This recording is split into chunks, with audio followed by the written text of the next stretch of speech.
Todos necesitan amor que nunca falla. Tu gracia y compasión. Todos necesitan perdón y esperanza de un Dios que salva.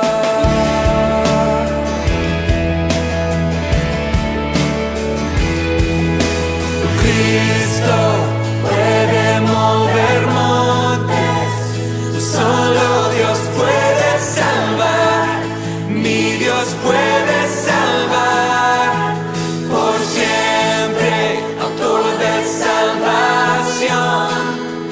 Jesús la muerte venció, Él la muerte venció.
Muy buenos días, queridos hermanos.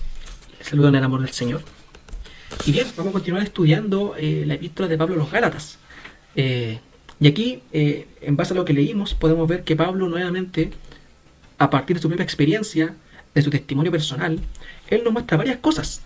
Ya vimos hace algunas semanas que lo primero que Pablo nos muestra en su argumentación es cómo la sublime gracia de Dios nos libera de la esclavitud de tener que vivir vidas para agradar a otros. El ídolo del reconocimiento, ¿se acuerdan? Pero también Pablo continúa argumentando y habla más cosas de la sublime gracia de Dios. Y vamos a partir al tiro con el primer encabezado. La sublime gracia de Dios no es resultado de la deducción o especulación humana. ¿Sí? O sea, el Evangelio no es el fruto, no es producto de la especulación humana. Vamos a leer del versículo 11 al versículo 15. Quiero que sepan, hermanos, que el Evangelio que yo predico no es invención humana. No lo recibí ni lo aprendí de ningún ser humano, sino que me llegó por revelación de Jesucristo. Ustedes ya están enterados de mi conducta cuando pertenecía al judaísmo, de la furia con que perseguía a la iglesia de Dios, tratando de destruirla. En la práctica del judaísmo, yo aventajaba mucho de mis contemporáneos en mi celo exagerado por las tradiciones de mis antepasados. Sin embargo, Dios me había apartado desde el vientre de mi madre y me llamó por su gracia. ¿Qué es lo que está diciendo Pablo acá? Pablo está dando su testimonio nuevamente. Y vuelvo a decir, su objetivo no es defender su ministerio, su apostolado, su buen nombre, su apostolicidad. No, el punto de Pablo es defender el Evangelio. Así que él lo que está diciendo es lo siguiente. Primero que todo, recuerden que lo que yo les prediqué, lo que yo les enseñé, no es resultado de mi propia especulación, de mi propia conclusión racional. La lógica humana no podría imaginarse algo como el Evangelio. De hecho, C.S. Lewis decía algo parecido. Él decía esto del Evangelio, eso de amar y salvar, y más encima adoptar como hijos a pecadores que merecen muerte, que merecen condenación, que eran enemigos de Dios. Solo a Dios se le podría haber ocurrido. ¿Sí o no? Solo a Dios. No puede venir de otro lado que no sea de Dios. O sea, ¿qué ser humano piensa así? El ser humano ama y recompensa a los que le caen bien. Los queremos porque son buenos con nosotros. Pero el que nos da la espalda, el que nos traiciona, nuestros enemigos. Y eso es justamente lo que nosotros decimos con Dios. Le dimos la espalda, lo traicionamos, fuimos sus enemigos. Y Él nos amó, nos salvó, nos perdonó y nos adoptó. Entonces esto no tiene lógica humana. Ningún ser humano piensa así. Ningún ser humano actúa así. Entonces el Evangelio no viene de la lógica humana, no viene de la deducción humana, no es una invención humana. Es producto de la gracia de Dios y la revelación de Dios. Además, Pablo da otro argumento. Y él les dice, ustedes saben que yo era un judío celoso. Ustedes saben cuando me llamaba Saulo. Y como judío celoso, ¿cierto?, de la ley, de la identidad judía, mucho más celoso que estos judaizantes que andan por ahí dando vueltas. Él era mucho más celoso que ellos. Y dice que perseguía a la iglesia con furia, dice ahí. O sea, la inclinación natural del corazón de Pablo jamás habría sido aceptar algo como el Evangelio. Y mucho menos tornarse un predicador de esto. Entonces, ¿qué es lo que está diciendo Pablo? Que el Evangelio no es fruto de su propia deducción o su propia especulación. Y esto también aplica a nosotros. Pablo era el convertido más improbable de todo el imperio, o de todos los judíos. Y me gusta esta idea del convertido improbable. Es una frase bien interesante, que por ahí el primero que la dijo, por lo que yo sé, fue C.S. Lewis. Él dice, o él decía, yo era el convertido más improbable de toda Inglaterra. ¿Sí? ¿Y por qué dice esto? Porque él era un agnóstico, él no creía en Dios. Y más encima era profesor en Oxford, una universidad cualquiera por ahí. Y él se dedicaba, en sus investigaciones, sus publicaciones, por medio de argumentos racionales, se dedicaba a atacar la fe y a atacar al cristianismo. C.S. Lewis era un hueso duro de roer. el convertido más improbable de Inglaterra, decía Luis. Y ahí el Señor me tomó y me alcanzó. Claro, quizás fueron días y días, años y años de conversaciones con su amigo Tolkien, quien ya era creyente ahí, y con otros amigos quizás teniendo conversaciones profundas, discusiones en torno al Evangelio, a Cristo, la gracia, discutiendo ahí. Pero un día el Señor lo tocó, lo tomó y transformó su vida. Pero hay otra persona, una mujer, que utiliza este mismo título para sí misma, pero en Estados Unidos en el siglo XXI. Ella se llama Rosaria Butterfield. Ella escribió su testimonio, que es tremendo. Ella era una convertida improbable. Así ella se trata a sí misma, una convertida improbable. Esta mujer, Rosaria Butterfield, fue una de las pioneras, una de las primeras investigadoras de las teorías de género en Estados Unidos.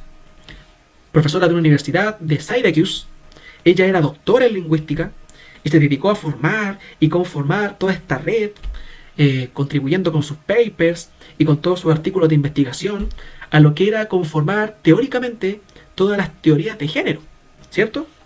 En los años 90. Ella era lesbiana, era una ardua activista LGBT y defensora de las teorías de género más radicales, que son las teorías queer.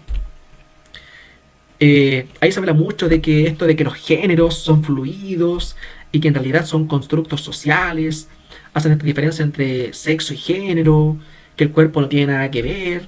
Ustedes conocen cómo esto hoy en día está en boga, pero esto inició teóricamente en los años 90. Y Rosaria fue una de las teóricas que participó activamente en la formación y conformación de todas estas teorías. Y un día ella hizo una publicación sobre un artículo en la cual habla del fundamentalismo religioso, donde claramente ella ataca a Jesús y ataca a la iglesia. Y bueno, recibió muchas cartas, otras que le tiraban flores de sus fans, otras que la ofendían de manera grosera. Y lo que le impactó a ella fue una carta de un pastor de su ciudad, que no era grosera, sino que le planteaba interrogantes. Era un pastor como que pensaba harto, y a ella le gustaba eso, porque eran las interrogantes que ella le planteaba a sus estudiantes. El pastor le preguntaba: ¿cómo has llegado tú a estas conclusiones? ¿Cómo sabes que estás en lo cierto? Y dice ella que no sabía cómo responderle. Y lo que ella hizo fue pescar la carta, bueno, la tenía en su escritorio, en su computador, y la borró. La mandó a la papelera de reciclaje. Y dice que algo pasó en su corazón, que fue y la restauró. Y tuvo esa carta en su escritorio una semana. Entonces Rosaria decidió conocer al pastor, que se llama Ken, un abuelito. Porque en la carta él la invitaba a comer. Y ella aceptó porque dijo: ya, mira, chuta, me puede servir para mi investigación. Así que vámonos, aprovechemos. Entonces ella contactó al pastor y dijo: hola, sabes, soy profesora de la Universidad de Syracuse, de esta área, de este departamento, y me gustaría ir a tu casa para conversar con usted. Creo que me puede servir para mi investigación sobre fundamentalismo religioso. Y él le dijo: claro, venga, con mi esposa le invitamos, tomamos un tecito, un cafecito y ahí conversamos lo que usted quiera. Así que ella fue y se encontró con una pareja de viejitos, unos abuelitos, que la amaron, que la aceptaron como ella era, que escucharon todas sus dudas, la respondieron, que le tuvieron paciencia con todas sus blasfemias. Y ahí simplemente le mostraron amor y hospitalidad. Ella destaca algo que fue vital para ella. Dice que este pastor ni una sola vez la invitó explícitamente a la iglesia. Nunca. Ni siquiera para el programa de Navidad. Jamás la invitó. Y eso es impresionante porque uno se da cuenta con el testimonio de ella cómo el Espíritu Santo le dirigió a esos viejitos.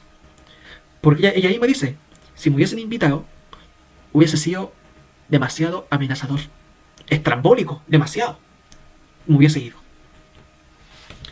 Entonces decía que el hecho de que no la hayan invitado nunca, sino que le hayan mostrado amor, la hayan escuchado, la hayan aconsejado, la hacía sentir segura y tranquila.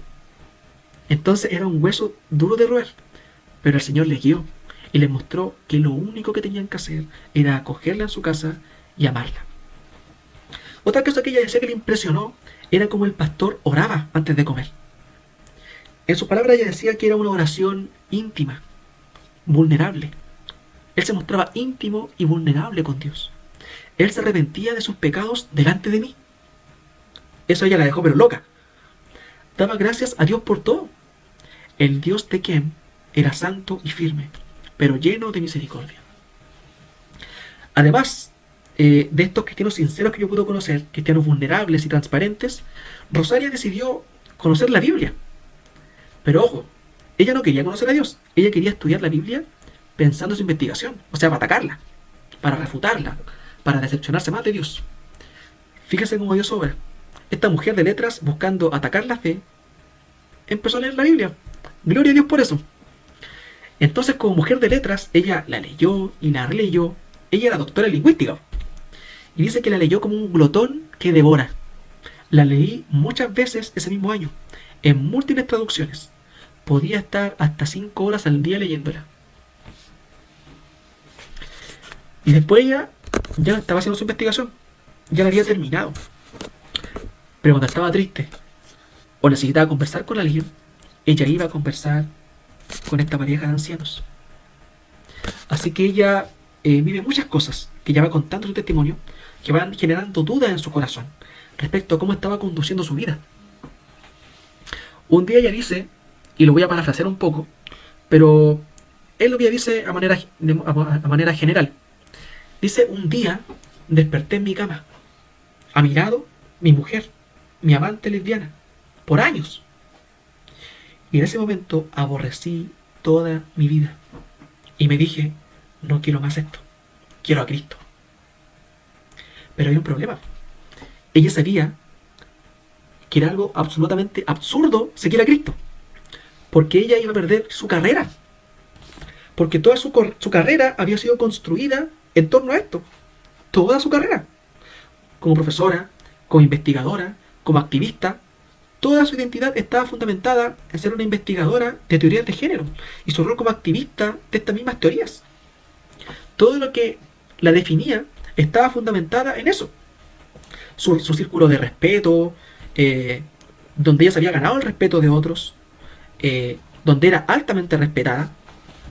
Pero ella dijo que no pudo controlar eso dentro suyo y tenía que acudir al Señor, tenía que acudir a Cristo. Finalmente, el 14 de febrero del año 99, ahora sí está contextual lo que ella dijo: salí de la cama de mi amante lesbiana y 1 hora después estaba en el banco de la iglesia donde pastoreaba Ken. Entonces, era día domingo y la Rosaria se aparece en la iglesia del pastor. Dice que el pastor no la podía creer.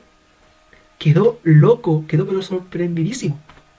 Fue como: oh, el Espíritu Santo actuó. Quedó loco. Ella, contando su testimonio, finalizando, dice algo que lo puse acá textual para que ustedes también lo puedan leer. Dice: Jesús triunfó y yo era un desastre. Mi conversión fue como un accidente de tren. No quería perder todo lo que amaba, pero la voz de Dios cantó como una canción de amor entre los escombros de mi mundo. Débilmente creí que si Jesús pudo vencer a la muerte, también podía enderezar mi mundo. Bebí, tímidamente al principio y después con fervor, del consuelo del Espíritu Santo. Encontré primero paz en mí, luego en la comunidad y ahora en el refugio de una familia y su pacto familiar, donde un hombre me llama esposa y muchos me llaman madre. Hoy, Rosaria Butterfield es esposa de un pastor. Tiene que, creo, 3 o 5 hijos, no, 4 o 5 hijos, y se dedica a ser dueña de casa. Porque ella quiso, porque lo motivó, porque dice que es plenamente feliz haciendo eso. Y se dedica a eso porque ama hacer eso. O sea, un cambio radical. La convertía más improbable de todas las universidades estadounidenses, yo creo que era ella. Y bueno, con Pablo fue más o menos así, fue heavy. Pero yo creo que mucho más que con C.S. Lewis y con Rosaria. Porque no fue como Lewis, muchas conversaciones con Tolkien día tras día, poco a poco, hasta que llegó a un punto de quiebre. O como Rosaria, muchas conversaciones con este matrimonio, como un proceso. Hermano, Pablo iba camino a matar cristianos. Y se le apareció Cristo. ¡Pum! En el camino. ¡Pum! Y llega a Damasco y él ya estaba convertido. Radical, ¿o no? Radical, hermano. Entonces lo que Pablo está diciendo es: por mí, yo nunca hubiera creído en esto. Menos me habría tornado un predicador de esto. Esto no viene de mí. Esto no es resultado de mi propia investigación, de mi propia deducción racional. No es resultado de que yo llegué a una conclusión lógica y racional, que realmente sí, Dios envió a su Hijo para morir por mí y lo creo, sí. No, no es así. Y ciertamente su corazón judío, celoso de la ley, no estaba inclinado por ningún motivo a eso. No es resultado de la deducción y especulación humana. Hay una obra sobrenatural que ocurre acá. Y vamos a ver el segundo punto que tiene que ver con eso. La sublime gracia de Dios no es una enseñanza común que es transmitida por otros. ¿Sí? No es una enseñanza común que simplemente se transmite y ya. O sea, no es como decirla, mira, esto es el Evangelio, ¿lo entiendes? Sí, lo entiendo. ¿Lo crees? Sí, lo creo. Bueno, listo, eres cristiano. No, no es así. Veamos lo que dice el versículo 16 y 17. Revelarme a su Hijo, para que yo lo predicara entre los gentiles. No consulté a nadie. Tampoco subí a Jerusalén para ver a los que eran apóstoles antes que yo, sino que fui de inmediato a Arabia, de donde luego regresé a Damasco. Al juntar los distintos pedacitos, porque son pocas informaciones que Pablo nos da acerca de sí mismo, pero al juntar todos estos pedacitos en general, los eruditos bíblicos llegan a una conclusión más o menos aproximadamente como esto. Pablo se convirtió en Damasco. Suena raro eso. Suena como, oh, se convirtió en una fruta. Hola, soy un Damasco. No, Pablo se convirtió de camino a la ciudad de Damasco. Ahí sí. Y entonces cuando él llega allá, a Damasco, Ananías, que es un cristiano, un siervo de Dios, lo acoge, lo recibe. Él llega ciego, porque quedó ciego por el resplandor de Cristo, que se le apareció. Y él queda ciego. Entonces Ananías ora por él, y él vuelve a ver. Y además, este Saulo recobra la vista, bueno, y es lleno del Espíritu Santo, que es más importante aún. Y bueno, ahí los eruditos juntando las piezas de este rompecabezas que nos da la Biblia, porque la Biblia no lo dice de manera explícita, pero se concluye esto, que Pablo se habría ido a Arabia, donde él habría pasado 3 años en el desierto, orando, buscando del Señor, teniendo encuentros personales con Cristo. Porque un apóstol tiene varias características. Y la primera de ellas es que un apóstol es llamado como apóstol directamente por Cristo resucitado. ¿Sí? Y eso ya le ocurrió a Pablo camino a Damasco. Pero otra característica es que es alguien que aprendió directamente de Jesús.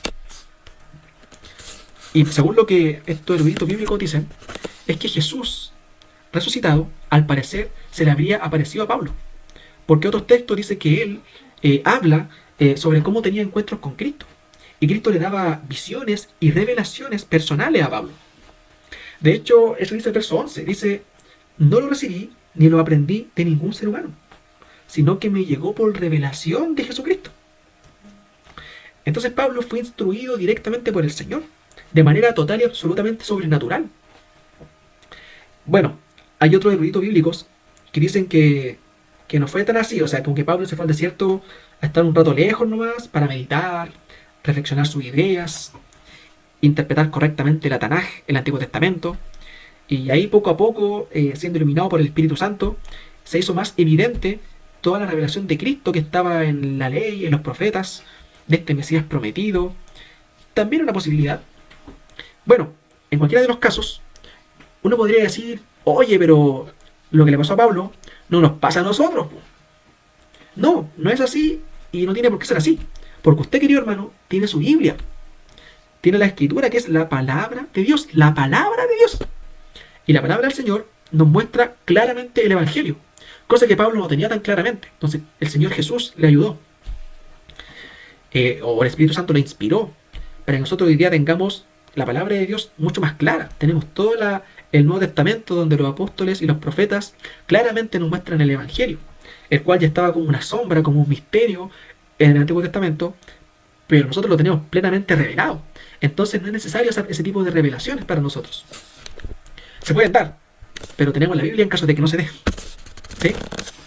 Entonces, claro, o sea, la palabra del Señor nos muestra claramente el Evangelio. Este Evangelio sobrenatural, sí, que fue revelado sobrenaturalmente, sí, por Dios, a los profetas y apóstoles. Y nosotros tenemos el registro de eso. Y lo podemos acudir a ello cuando queramos. Entonces aquí es donde viene lo interesante. La sublime gracia de Dios no actúa en el corazón humano como resultado de una mera enseñanza común transmitida por otros. Esto no es una enseñanza común que es transmitida. Yo no estoy diciendo con esto que la enseñanza no sirve para nada. Evidentemente que sí. Y Pablo también lo cree. Y en muchos textos él argumenta sobre eso. Pero Pablo es muy claro con decir que la sublime gracia de Dios actúa en nuestros corazones por obra del Espíritu Santo. ¿Sí? ¿Lo creemos? En relación a esto, en relación a la obra del Espíritu Santo en el proceso de conversión de nuestros corazones, es bueno aclarar y dejar al tiro definido, o sea, este asunto. Nosotros como iglesia tenemos una postura que se acerca mucho más a la llamada postura arminiana, donde en el proceso de conversión operan en conjunto la voluntad divina y la voluntad humana, teniendo una relación sinérgica bien interesante. Entonces ahí, al hablar de este asunto, uno claramente entra en el debate entre el arminianismo y el calvinismo, donde sus diferencias principales radican justamente en el rol, en el papel que juega la voluntad humana, en el proceso de salvación. Entonces, es súper interesante esto, porque en general se tiende a ver la soberanía de Dios y la voluntad humana como cosas, como polos opuestos. Y la verdad es que no debe ser así, sino que nosotros tenemos que ver la voluntad de Dios y la voluntad humana como dos caras de una misma moneda. ¿Sí? Como una piedra preciosa con dos facetas.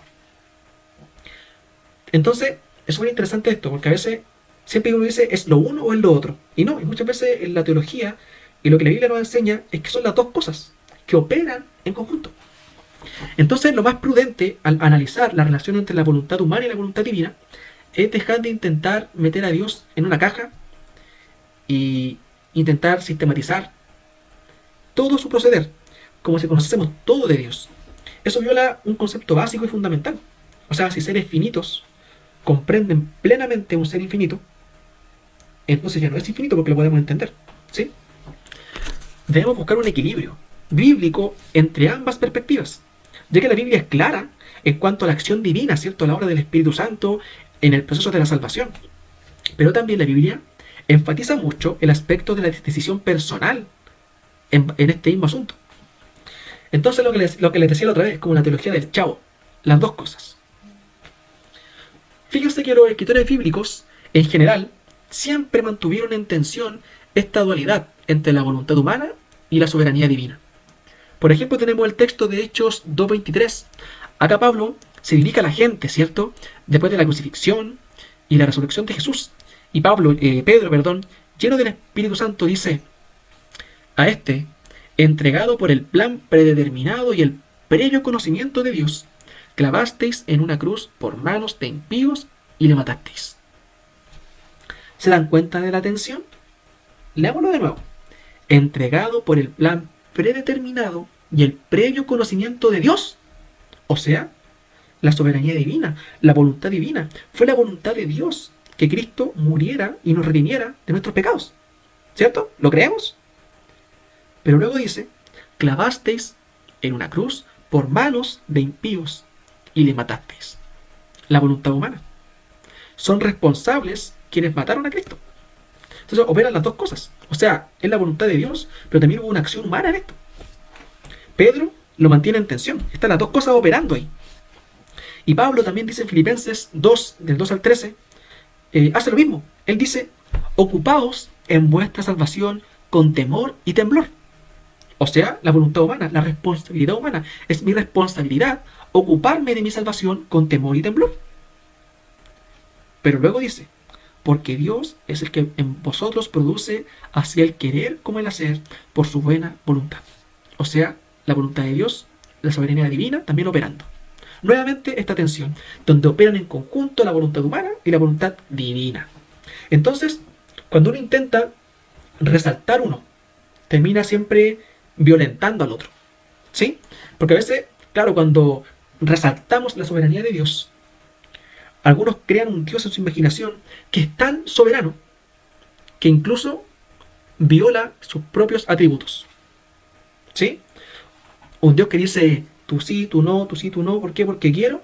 O sea, un Dios casi, ya, ok, puede ser justo, porque todos merecemos muerte. Entonces, muchos argumentan eso.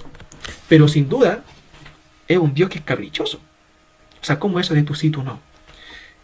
Claramente atenta contra el amor.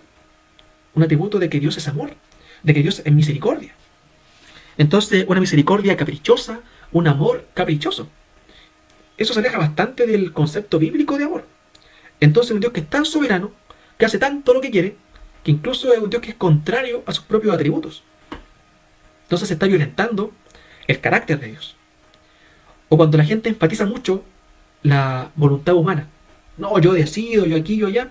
Claro, terminan creando un Dios que es demasiado impotente. Un Dios que no es soberano. Entonces, la recomendación es ser equilibrado acá. Tenemos que buscar un equilibrio entre cómo opera la voluntad humana y la voluntad divina.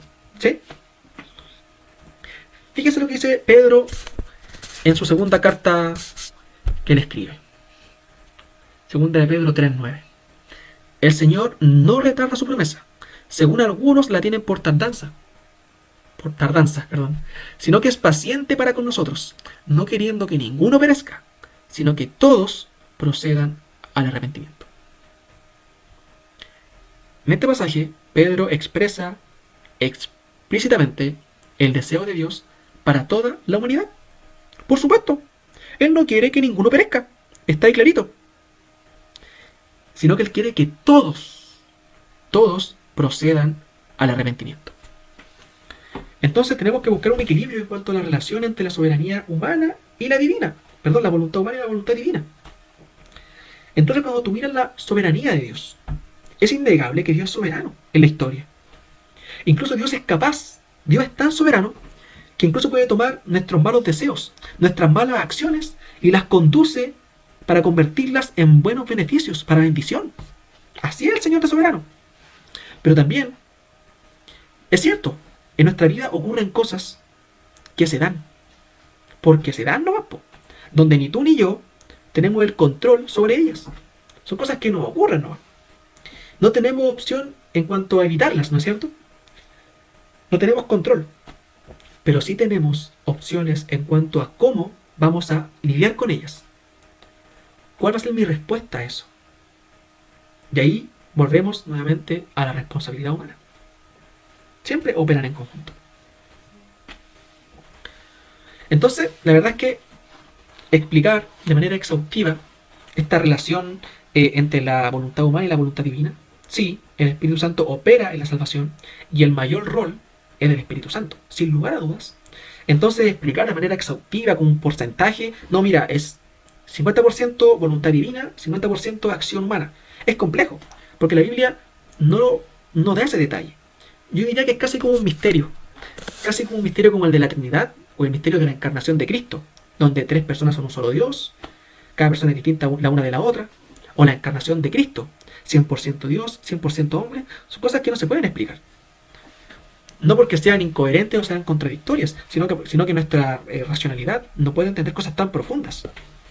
Y a veces pasa eso, que a veces no lo podemos explicar por nuestra incapacidad humana y porque Dios tampoco nos reveló de manera tan exhaustiva esto. Entonces, claro, yo me puedo declarar incompetente para explicar en detalle cómo operan en sinergia la voluntad humana y la divina. Pero tenemos, sin lugar a dudas, la suficiente información bíblica para llegar a la siguiente conclusión. Dios es soberano. El Espíritu Santo nos convence de pecado. El Espíritu Santo actúa totalmente en el proceso de salvación. Pero Dios nos dio la libertad y el derecho de decir sí o no. Por lo tanto, debemos enfrentar la vida y actuar responsablemente bajo los parámetros de esta premisa. Hace un tiempo, hablando con el pastor, él me dio una muy buena ilustración acerca de cómo opera el Espíritu Santo y hasta qué punto uno puede decir sí o no, ¿cierto? Porque ocurre, hay gente que uno le predica el Evangelio, a veces estando quebrantado, y aceptan al Señor y luego fue una palabra nomás, porque al final no fueron convertidos. Y a veces uno se puede frustrar.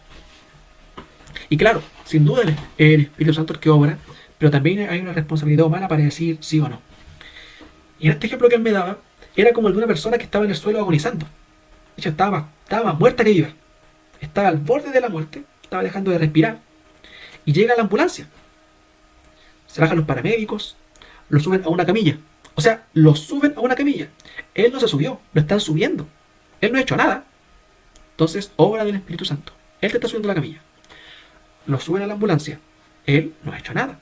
Le ponen oxígeno, le empiezan a ayudarlo, le empiezan a hacer reanimación, le ponen esas cosas con electricidad para que salte. Todo eso, y él no ha hecho nada. Llega a la clínica, va a una sala de emergencia, lo empiezan a atender, lo están operando, y él no ha hecho nada. Así opera la salvación. 100% acción del Espíritu Santo. Pero el Señor nos da plena libertad para decir sí o no. No quiero que me salven. Estoy bien así. ¿Han escuchado ustedes gente que dice eso? No, estoy bien así. Pueden estar en el barro y el Espíritu Santo les da esa duda en su corazón. Esa duda que puede producir un quebranto, pero se resisten. Dicen, no, yo no quiero. Yo no quiero esto para mí, yo estoy bien así. Aunque estén hundiéndose en el barro. Entonces, sin duda Dios actúa, pero nos dio la libertad de decir sí o no. Porque Dios desde el Edén ha elegido darnos la libertad, la opción de elegir. Y dentro de ese marco, Dios no puede hacernos libres y al mismo tiempo violar esa libertad. Cuando el Espíritu Santo actúa en tu corazón, tú eres libre. Pero eres tan libre y eres tan realmente libre que puedes decir sí o no. Y bueno, para los que tienen hijos nacidos y criados en la iglesia, ustedes saben que su hijo puede, de hecho debe, ser presentado en la iglesia, participa como parte de la iglesia, se le enseña el Evangelio. Pero otra cosa muy distinta es que el Espíritu Santo actúa en su corazón trayendo convicción de pecado y fe en Cristo. Y que eso es un acto sobrenatural que solo Dios puede hacer. Nosotros creemos firmemente en eso, que es el Espíritu Santo obrando en los corazones. Pero siempre considerando la decisión humana. Así que nosotros, ¿qué hacemos? Usted como padre, ¿qué es lo que hace? Usted cría a su hijo enseñándole la palabra a su hijo, enseñándole el Evangelio. Y sobre todo, su deber es orar por ellos. Orar por ellos y orar con ellos. Pero la conversión no es resultado únicamente de la enseñanza. Hay un acto sobrenatural, que es obra de Dios, es obra del Espíritu Santo. Entonces le insisto, no es, ¿tú entiendes? Sí, entiendo. ¿Tú crees? Sí, lo creo. Listo, eres cristiano. No es así. Es el Espíritu Santo el que transforma nuestros corazones y no solamente entender de manera racional y ya. Y bueno, así pasó con Pablo.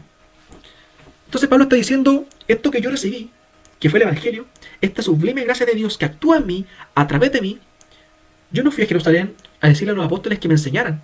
Oye, Pedro, enséñenme. No, él fue a estar solo con Cristo. Entonces ya pasados 3 años, podemos decirlo claramente, pasaron 3 años. Entonces Pablo tenía una idea bastante clara y completa de lo que era el mensaje del Evangelio, porque él había estado estudiando exhaustivamente toda la palabra revelada y además teniendo encuentros personales con Cristo. Entonces ahí recién, después de eso, él subió a Jerusalén a encontrarse con Pedro. Así que el Evangelio no es una enseñanza común que es transmitida por otros, aunque Dios sí usa la enseñanza de otros. O sea, es evidente, porque el Señor nos manda a predicar el Evangelio. Los padres son mandados explícitamente a enseñarle a sus hijos. O sea, la enseñanza no podemos decir que no sirve para nada. De hecho, en este sentido, para todos los que fuimos jóvenes criados en la iglesia, hay una gran diferencia cuando un joven o adolescente, cuando viene el Espíritu Santo a su vida y se convierte, ¿no es cierto? La diferencia que puede hacer el hecho de que este joven, desde su infancia, haya sido bien instruido en la palabra. Porque entonces, cuando él nace de nuevo, es como que todo cobra sentido. O sea, todo lo que yo sabía, ¡shum!, como que todo se arma en su lugar. Como que todo eso que estaba desordenado, ¡shum!, se encaja perfectamente y como que todo cobra sentido. Recuerdo que esa fue mi experiencia. O sea, cuando vino a mi vida la convicción de pecado y el Espíritu Santo actuó en mi vida, y yo convirtiéndome, ahí fue cuando todo lo que mis papás me enseñaron con tanto amor, todas esas historias bíblicas en la escuela dominical, ahí con la hermana Virginia en la clase 2, como que todo de repente como que ¡chum!, como que todo cobró sentido. ¿Me entienden? Como que ahora ya no eran solo historias. Ya no eran solo enseñanzas morales de hágase y no hágase. Ahora podía entender claramente dónde y cómo se encajaba todo eso. Entonces es un deber enseñar a sus hijos. Es su deber guiarlo en el Evangelio y guiarlo en la palabra de Dios. Pero debemos recordar que la conversión es solo obra del Espíritu Santo. Finalmente, para cerrar, este punto es mucho más cortito que los anteriores. La sublime gracia de Dios es reconocida y confirmada por aquellos que aman y siguen a Cristo. ¿Sí? Miren lo que Pablo dice después. Porque hasta acá, lo que Pablo había dicho es más o menos lo siguiente. Pablo dice, este evangelio no se me ocurrió a mí. No es invención humana. No lo es. Sino que fue revelación de Cristo. Eso dice Pablo claramente. En segundo lugar, yo no lo aprendí de los apóstoles. A mí los apóstoles no me enseñaron nada. Yo estuve solo mis primeros 3 años como cristiano. Y ahí definí claramente lo que era el evangelio, porque Cristo directamente me enseñó. Entonces hasta aquí uno podría decir, Pablo era zarpado. No estaba ni ahí con los apóstoles, no estaba ni ahí con recibir su bendición, no estaba ni ahí con someterse a la iglesia. Pablo era un zarpado nomás, no estaba ni ahí con la iglesia. No, ahí no estamos equivocando. Porque cuando leemos el versículo 18, queda súper claro. Después de 3 años, subí a Jerusalén para visitar ¿a quién? A Pedro. Porque era el líder de los apóstoles. O sea, eso todo el mundo lo sabe. Claro, de ahí a decir que fue el primer papa, esa es una tontera, ¿no? Pero él era el líder de los apóstoles. Y no tenemos que tener ningún temor de reconocer eso. Y me quedé con él 15 días. No vi a ningún otro de los apóstoles. Pero a quien vio sí que era otro de los líderes. Muy importante también, porque era el pastor de la iglesia de Jerusalén, que era Jacobo. Solo vi a Jacobo, o Santiago, el hermano del Señor. Dios me es testigo de que en esto que le escribo no miento. O sea, ya tiene el respaldo de Pedro y de Santiago, o Jacobo. Más tarde fui a las regiones de Cilicia, de Siria y Cilicia. Ahí fue donde se quedó principalmente Pablo ministrando. No se quedó en Jerusalén con Pedro ahí. Entonces allí estos otros hermanos también recibieron a Pablo y lo reconocieron. Reconocieron la obra de Dios en él. O sea, tienen el respaldo ya de Pablo, de Santiago y de las regiones de Siria y Cilicia. Pero en Judea, las iglesias de Cristo no me conocían personalmente. ¿Por qué? Porque él no estaba en Judea. Él estaba en otras regiones, en iglesias de otras regiones. Solo habían oído decir, el que antes nos perseguía, ahora predica la fe que procuraba destruir. Y por causa mía, ¿qué hacían? Glorificaban a Dios. Y esto era para Pablo una confirmación. Era otro respaldo de que, lo respaldaban. Entonces, en tercer lugar, los que aman y sirven a Cristo, o sea, la iglesia, reconocen y confirman la sublime gracia de Dios en tu vida cuando la ven actuando. ¿Sí? Es por eso que, tomando los ejemplos que decíamos recién, cuando un hijo que es criado en la iglesia se convierte, ellos son desafiados a hacer ¿qué cosa? A venir adelante y hacer una pública profesión de fe, la cual viene acompañada con el acto del bautismo, en aguas por inmersión. Entonces, en ese momento, lo que la iglesia hace es respaldarlo. Y dice, vemos la gracia de Dios, esta sublime gracia actuando en él. Lo creemos y lo confirmamos y lo respaldamos. Entonces no es simplemente una gracia de Dios que es mía, que es solo para mí. Yo soy un llanero solitario y el que la quiera reconocer, bien, y el que no quiera reconocerla, maní. No me interesa, no me importa, púdranse. No, no es así. La sublime gracia de Dios, cuando está actuando de verdad en ti, entonces tú eres desafiado a formar parte de un cuerpo. Eres parte del cuerpo de Cristo. Y ese cuerpo de Cristo, en el mundo, en la tierra, es la iglesia. ¿Lo ve? Lo reconoce y glorifica a Dios porque confirman lo que están viendo en tu vida. Entonces el hecho no es buscar la aprobación de hombres, ¿cierto? Lo que hablábamos antes, no porque tú no busques la aprobación de hombres, no seas un idólatra del reconocimiento, tú vas a ser un llanero solitario o un amargado, que hace las cosas por su cuenta y no busca o no se interesa en sus líderes, no se interesa en su pastor o en su comunidad de fe. No fue lo que Pablo hizo, como ustedes se pueden dar cuenta. Pablo buscó la aprobación y el respaldo de la iglesia. Porque, ¿qué es lo que Pablo está argumentando acá? Pablo está diciendo, el evangelio que yo recibí no contradice en nada lo que los otros apóstoles predican. Y eso es lo que está argumentando Pablo acá. Yo fui y le conté a Cefas lo que recibí de Cristo. Y Cefas me respaldó. Me dijo, amén, hermano. Jacobo, amén, hermano. La iglesia de Cilicia, amén, hermanos. En Judea glorificaban a Dios por Pablo. Amén, hermano. Entonces, ¿qué es lo que nosotros podemos ver acá? Que efectivamente Pablo, no porque no buscaba agradar a hombres, él iba a andar desconectado de la iglesia. Porque generalmente el desconectarse de la iglesia es fruto de la amargura, es fruto del resentimiento y justamente el idolatrar el reconocimiento. Porque hablamos de eso, de los místicos y los ascéticos, ¿se acuerdan? Entonces cuando hay alguien que anhela tanto el reconocimiento de manera idólatra, pero no lo tiene, tiende a separarse de la iglesia. Porque no obtiene lo que quiere como a él le gustaría tenerlo, de manera idólatra. Esa es la tendencia natural del corazón humano, pecaminoso. Esas son idolatrías propias del corazón humano. Pero Pablo está demostrando claramente que él sí, efectivamente, caminó con la iglesia. Él caminó con la iglesia. Él no hizo las cosas libre por su cuenta, sin rendir cuenta a nadie. No, yo ando solo, no estoy ni ahí con los apóstoles. No fue así.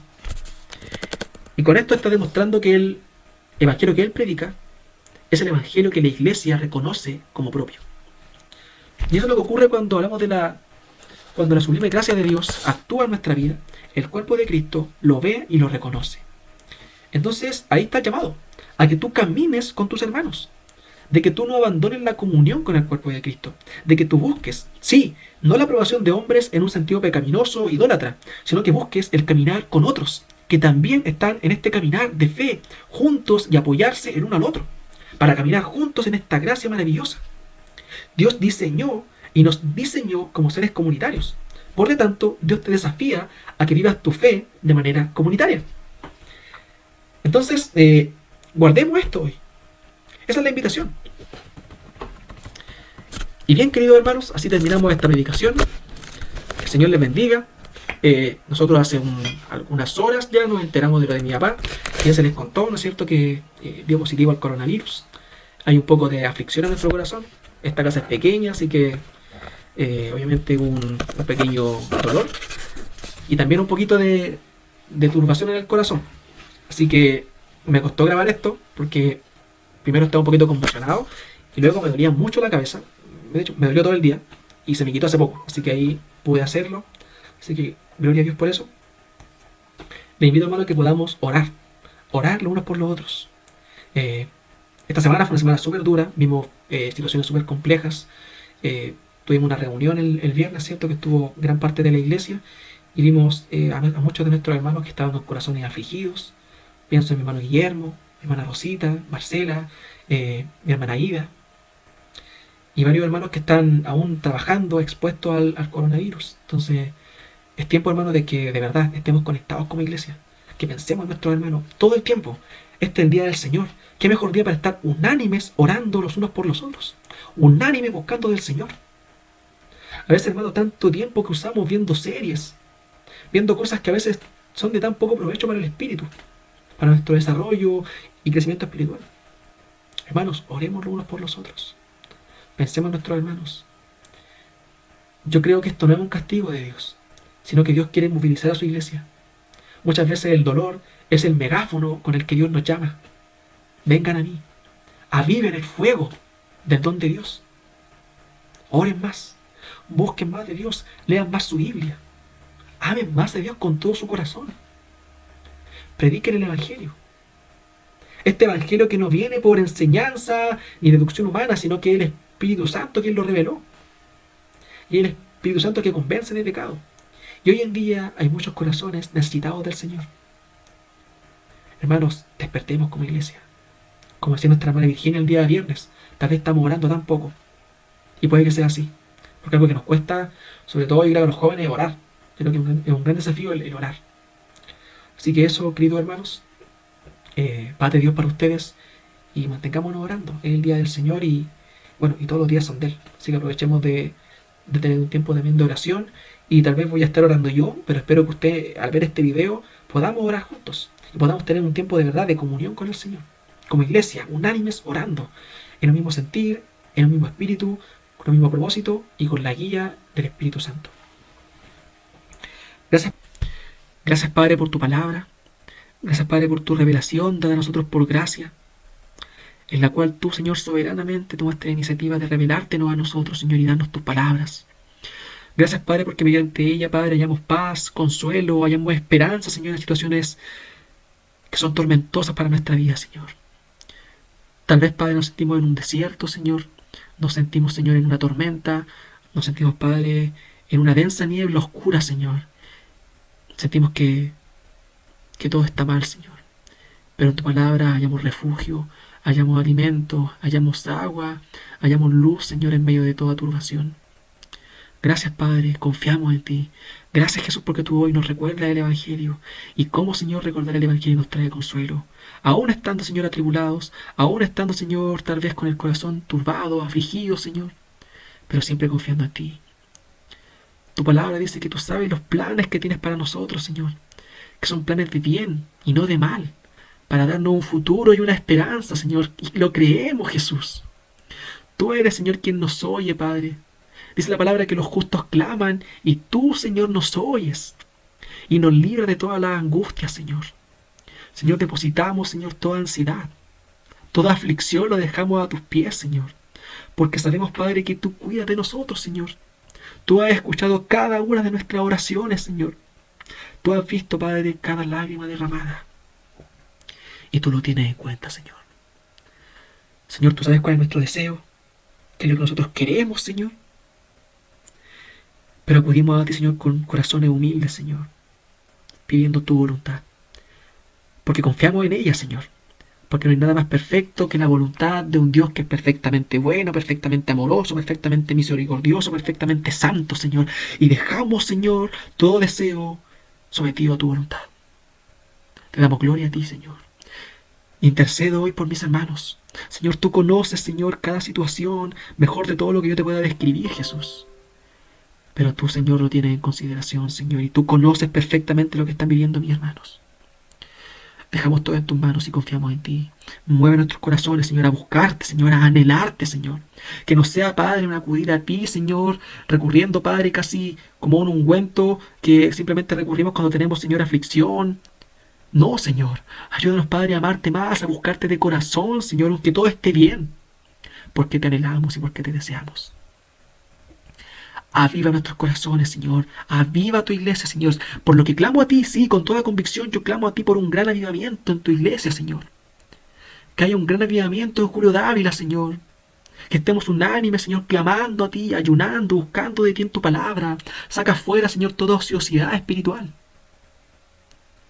Ayúdanos, Jesús. Necesitamos de tu Santo Espíritu en nuestra vida. Necesitamos el empoderamiento, Padre, del bautismo del Espíritu Santo. Más que nunca, Señor.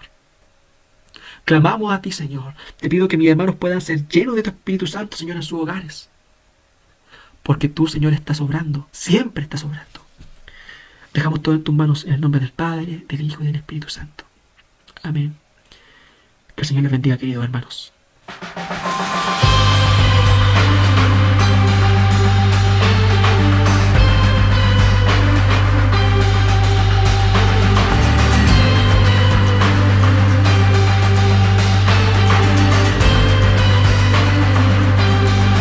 Encima del sol hay una vista real, de allí la vida se puede ver como es en verdad, una visión celestial de todo lo terrenal.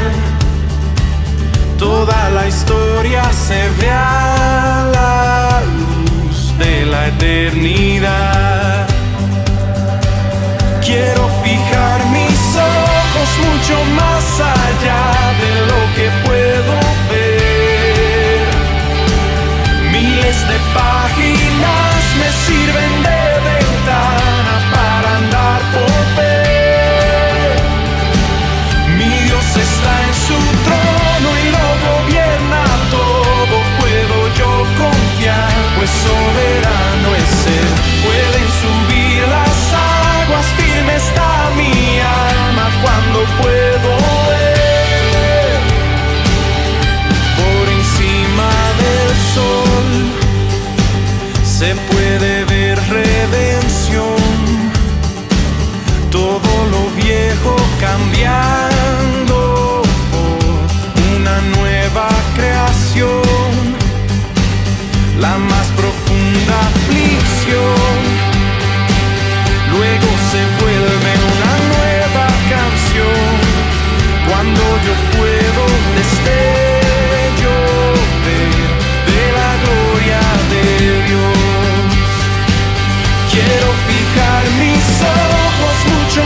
se agiten los mares, pues no hay sufrimiento que no dé buen fruto de vida a su tiempo. Mientras yo espero, puedo pasar por el fuego, que soplen los vientos, se agiten los